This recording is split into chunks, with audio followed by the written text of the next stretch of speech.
Depuis le début de cette série, nous parlons en termes généraux. Nous disons que l'activité physique est bonne pour la santé et permet de réduire l'apparition de tout un tas de maladies. Et c'est pas vrai ? Ah si, bien sûr. Mais jusqu'à présent, nous n'avons pas parlé d'un point important. Ah, je sais, ce qu'il faut acheter comme type de jogging. Ah non, ça, tu peux porter ce que tu veux. Un gros baggy, un legging ou un petit short, c'est comme tu le sens. Non, ce dont on n'a pas encore parlé et qui est essentiel, c'est de la différence entre les hommes et les femmes. Ah ok, ça va être un épisode féministe ? Non, un épisode de santé publique. Sauf si tu considères qu'être féministe, c'est montrer que les femmes connaissent des problématiques de santé différentes de celles des hommes et qu'elles rencontrent des obstacles spécifiques dans l'accès à l'activité physique. Bouger, c'est bon pour la santé. Épisode 4. Bouger pour améliorer la santé des femmes. Je m'appelle Marguerite Cazeneuve, je suis directrice déléguée de la CNAM, la Caisse nationale d'assurance maladie, et je m'occupe de toutes les politiques relatives au système de santé et à la santé. Bonjour, je suis le professeur Claire Mounier-Veillé, cardiologue et médecin vasculaire au CHU de Lille et cofondatrice d'Agir pour le cœur des femmes. Comme pas mal de femmes, Marguerite Cazeneuve et Claire Mounier-Veillé n'aimaient pas beaucoup le sport quand elles étaient petites. Je n'aimais pas trop le sport, j'étais pas à l'aise avec mon corps. J'aimais bien la balle aux prisonniers à l'école. Après, j'ai jamais été une super grande sportive, mais ouais, j'ai fait un peu de hand en primaire et un peu de volley au collège-lycée. Collège-lycée, je dirais que c'était parce que les activités sportives qu'on proposait aux filles étaient très filles. C'était la gym, c'est pas trop mon truc. Mais, notamment en travaillant sur la question de la santé des femmes, elles ont aujourd'hui changé leur rapport à l'activité physique. Aujourd'hui, je fais beaucoup d'activités physiques, notamment du vélo d'appartement. Je fais tout à pied. Je prends plus la voiture pour aller au travail, à l'hôpital. Donc, je bouge plus parce que je sais que c'est bon pour notre santé. Je suis pas une super grande sportive. Donc, j'aime bien marcher. Donc, j'essaie de marcher, mais bon, c'est insuffisant par rapport à toutes les recommandations dont je vais parler après. Marguerite Cazeneuve n'est pas un cas isolé. Aujourd'hui, la plupart des femmes ne font pas assez d'activité physique. Ainsi, presque 2/3 d'entre elles sont en dessous des niveaux d'activité physique nécessaires pour être en bonne santé, contre moins de la moitié des hommes. Seuls 59% d'entre elles atteignent les recommandations en matière d'activité physique quotidienne. Et la tendance est à la baisse, surtout chez les femmes de 40 à 54 ans et les jeunes filles. Seulement 1/3 des filles de 6 à 17 ans atteignent les recommandations d'activité physique quotidienne, contre la moitié des garçons. Et puis ensuite, quand vous regardez la composition de l'activité physique des femmes, la plupart du temps, c'est de l'activité physique qui est de faible intensité. Et chez les femmes, cette activité physique, en fait, elle est dans un cas sur 3 liée à l'activité domestique, faire le ménage, faire les courses, ce qui évidemment n'est pas le cas chez les hommes. Les femmes continuent de s'occuper plus des enfants et de prendre en charge une part plus importante de l'activité domestique. Elles doivent en même temps maintenir une vie professionnelle où elles ne sont toujours pas les égales des hommes. En conséquence, elles ont moins de temps à consacrer à leur santé et donc à l'activité physique. Pourtant, comme les hommes, les femmes bénéficient fortement de l'activité physique. Ouais, pour lutter contre la sédentarité, l'obésité, les maladies chroniques. Tout à fait. Mais oui, tu vois, j'ai écouté attentivement les autres épisodes. Allez, j'y retourne. Mais il faut y ajouter pour les femmes des questions de santé spécifiques. À tout à l'heure.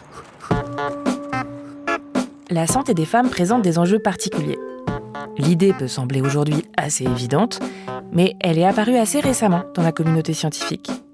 Elle se développe aux États-Unis au tournant des années 90, puis au début des années 2000 en Europe, et un peu plus tard encore en France.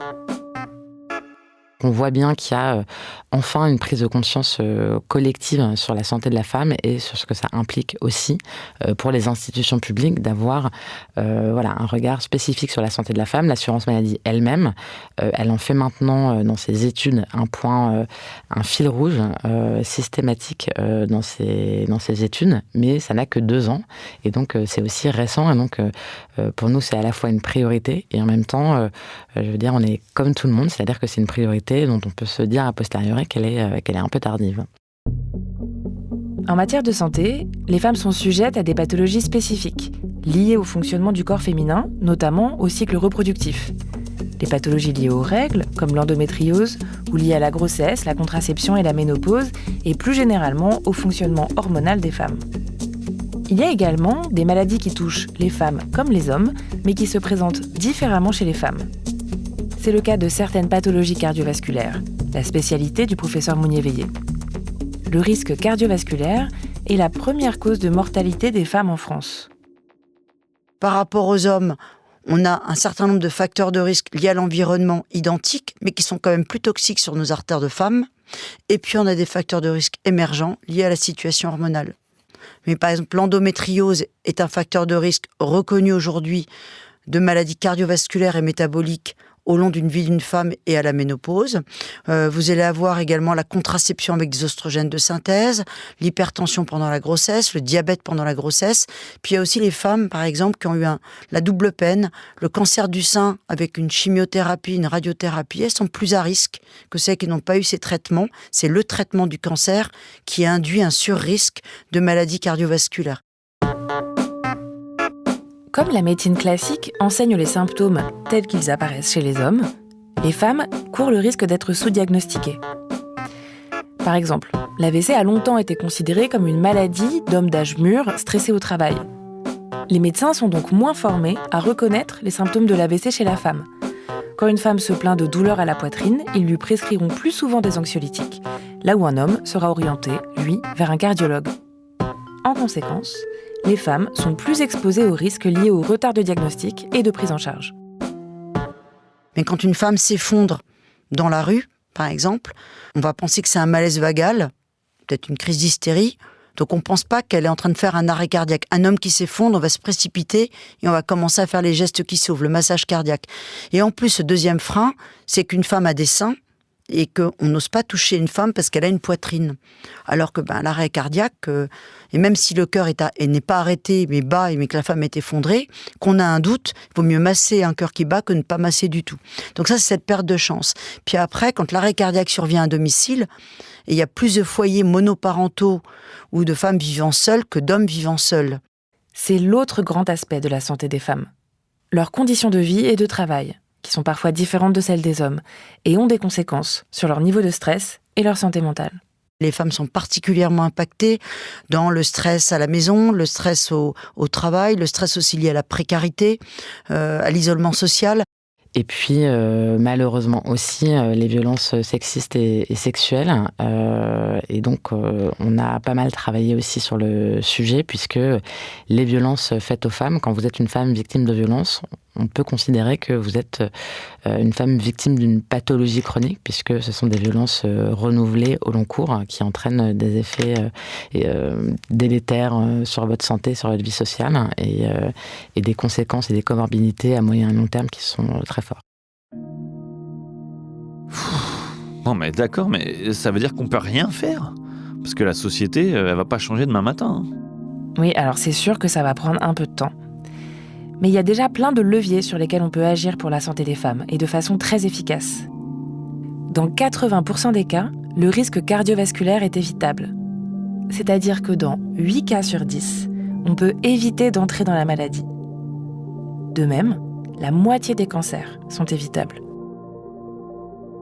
Il y a 5 grands facteurs de risque qui conduisent tous aux différentes pathologies, que ce soit les pathologies cardiovasculaires, les cancers, mais aussi la santé mentale. Et donc, dans les facteurs de risque, vous avez le tabac, l'alcool, l'alimentation, la sédentarité et le stress notamment. Donc ça, c'est les principaux. Et donc, c'est très important d'en avoir conscience. Et il y a un levier extrêmement bénéfique pour lutter contre l'apparition de nombreuses pathologies. Alors toi, je sens que tu vas me reparler d'activité physique. C'est le professeur Mounier-Veillé qui va le faire. Alors, l'activité physique, j'appelle ça un éco-médicament, et c'est à la portée de tous. Il n'y a pas besoin d'avoir un abonnement dans une salle de sport pour pratiquer l'activité physique au quotidien, en utilisant son quotidien. C'est bon pour le mental. Ça permet également d'améliorer le sommeil, la qualité du sommeil pour le soir.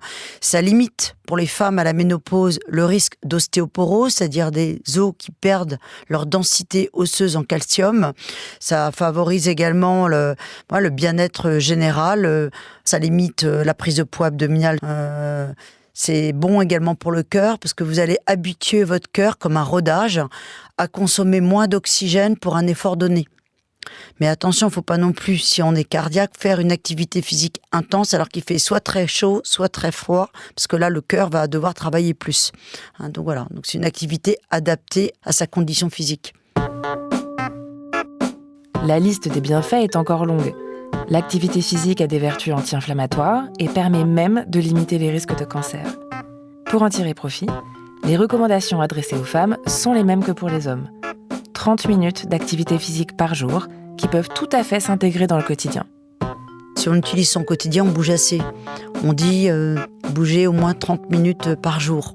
Mais 30 minutes, c'est prendre les escaliers, ne plus prendre l'ascenseur.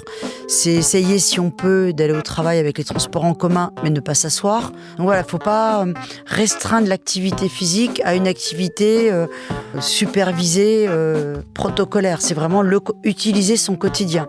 Qu'on aime marcher en ville ou se balader en forêt, aller nager ou faire du vélo, jouer à chat avec ses enfants ou faire l'amour. Alors, l'activité sexuelle est une activité physique qui est hyper bonne pour le bien-être mental et physique parce qu'on libère des endorphines relaxantes.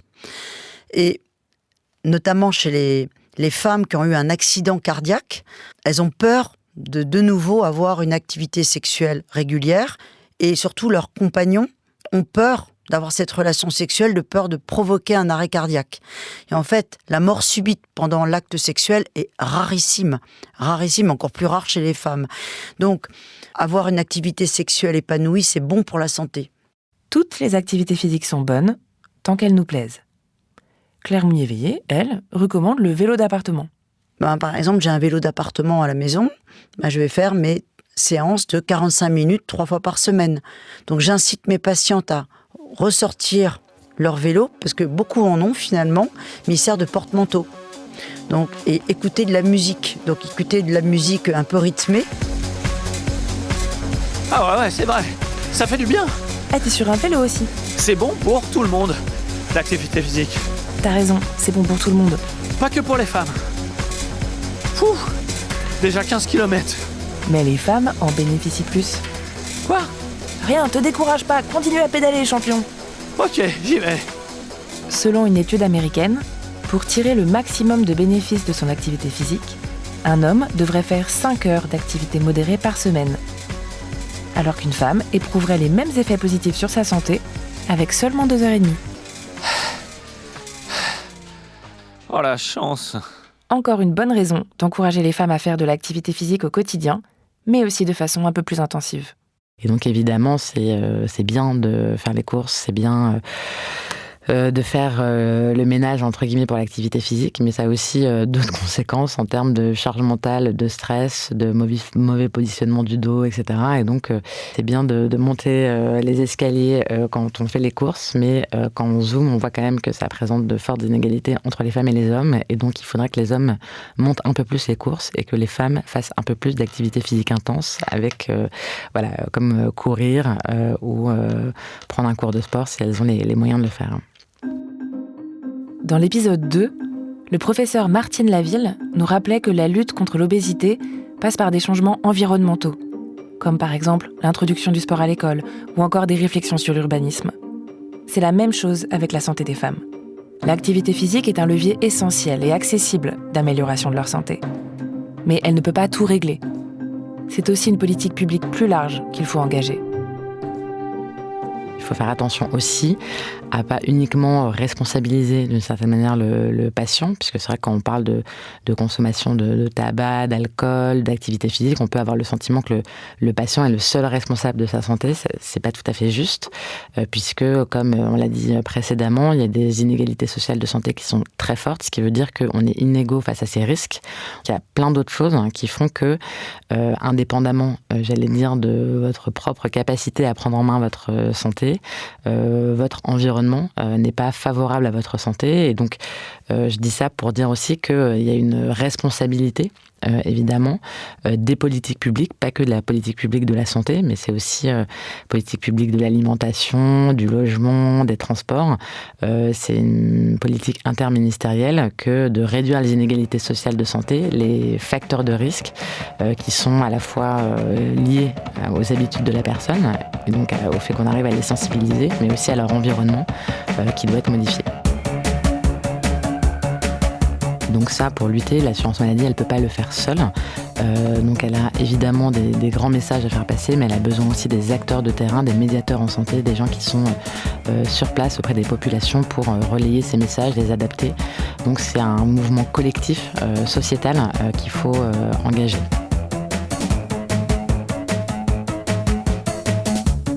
À suivre.